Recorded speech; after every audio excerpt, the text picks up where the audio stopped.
விடுங்க மாமா. எனக்கு நமக்கு நிச்சயதார்த்தம் மனசுல வச்சுக்கோங்க. உங்க வீட்டுக்கு போன அண்ணியும் வரணும், வந்துட போறாங்க. எங்க அக்கா தானே, அவ்வளோ சீக்கிரமா வரமாட்டாங்க. நான் இங்க வந்ததே உன்னை ரொமான்ஸ் பண்ண தாண்டி. ஐயோ, வர வர உங்க இம்சை தாங்க முடியல. பேசாம உங்க வீட்ல எல்லாம் சொல்லி சீக்கிரமா கல்யாணம் பண்ணிக்க சொல்லிருங்களே. உனக்கு அவ்வளோ ஆசையா? சரி, இன்னைக்கே சபையில சொல்லிட்டுமா? இன்னைக்கே கல்யாணத்தை மைதிலி வச்சுக்க சொல்லுதுன்னு. ஐயோ வேண்டாப்பா, வேண்டவே வேண்டாம். இப்ப ஏன்டி கம்மன் இருக்க? நான் சொன்னா மட்டும் நீங்க விடவா போறீங்க? உங்க ஆசை தீர கட்டி பிடிச்சுக்கோங்க. ஏன்னா ஏங்கி போய் இருக்கல்ல. பின்ன இருக்காதா என்ன? ஏற்கனவே நம்ம கல்யாணம் தாத்தா சேர்த்ததால ஒரு வருஷமும், உங்க அப்பத்தா சேர்த்ததால ஒரு வருஷமும் தள்ளி போயிடுச்சு. என் வயசு முறியேஸ் எல்லாம் கல்யாணம் பண்ணி அவன் பொண்ணே வயசுக்கு வந்துருச்சு. ஆமா, இந்த புடவை நான் பொள்ளாச்சி போயிட்டு எடுத்துட்டு வந்தது தானே? ஆமா, அதுக்கு என்ன இப்போ? அது என்னடி முந்தானையில் என்னத்தையும் முடிஞ்சு வச்சிருக்க? அதுவா மாமா, நம்ம கல்யாணம் சீக்கிரமா நடக்கணும்னு பண்ணாரி கோயில வேண்டிட்டு தினமும் என் முந்தானையில ஒரு ரூபா முடிஞ்சு வச்சுக்குவேன்.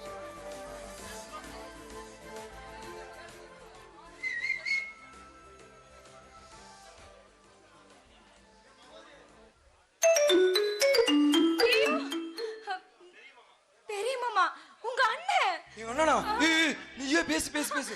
நான் பேச மாட்டேன், நீ பேசுமா. ஆஞ்சு புடுங்கடி, ஏதாவது பேசி தொலைடி. ஹலோ ஏமா, அவன் என்னமா பண்றான்? நான் அப்பயே போயிட்டேன்னு சொல்லுடி. மாமா, நான் அப்பவே போயிட்டேன். சீ, இல்ல, நீ அப்பவே போயிட்ட மாமா.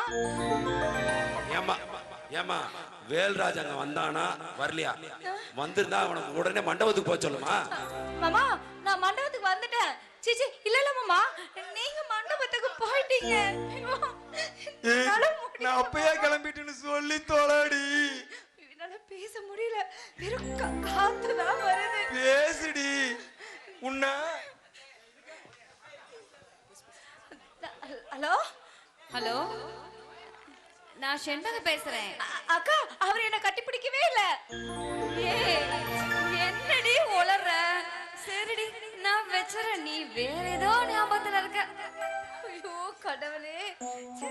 ஆமா, மண்டபத்துக்கு போகாம எங்க எதுக்கு வந்த?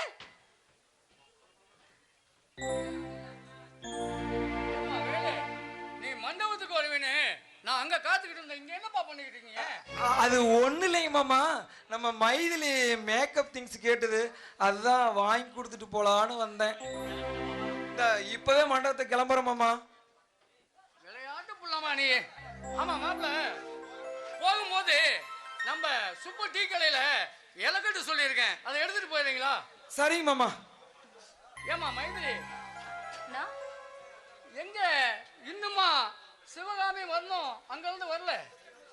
அந்த காலத்துல ஒரு பழமொழி சொல்லுவாங்க, சேத்துல இறங்கின எறும்பு மாடும் பிறந்த வீட்டுக்கு போன பொம்பளையும் அவ்வளவு சீக்கிரம் எழுப்ப முடியாதுன்னு சொல்லுவாங்க. அது சரியா தாமா இருக்கு.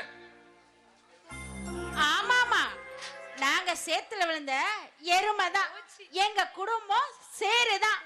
ஆமா, நீங்க அந்த சேத்துல விழுந்தது இல்லாம ஏன் உங்க தங்கச்சி அந்த சேத்துல தள்ளுறீங்க? ஓச்சுக்காத சிவகாமி, சின்ன வயசுல இருந்து அவங்கள சோடி சேர்த்த நீ வளர்த்துட்ட. எங்க நான் சொன்னா மைதிலி கேட்க போறா? ஆமாங்க, தாய் தகப்பன் இல்லாத பிள்ளைக்கு நாம தாங்க தாய் தகப்பனா இருந்து அவளுக்கு ஒரு நல்ல வாழ்க்கையை அமைச்சு கொடுக்கணும். அது நம்ம கடமைங்க. ஏ சிவகாமி, அப்ப உன் பிறந்த வீட்டை நல்ல இடம்னு சொல்ற? அட கோவிச்சுக்காதமா.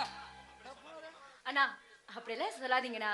அண்ணி பிறந்த வீடு, அந்த வீட்டுக்கு வாழ போறேன்னு நான், அதனால அப்படிலாம் சொல்லாதீங்க. இங்க பாடா வரணும் அக்காவை. அப்பா, அக்காவே உங்க காலை வாரி விட்டுருச்சு. இனிமே நீங்க என்ன பேசினாலும் அந்த இடத்துல எடுபடாது.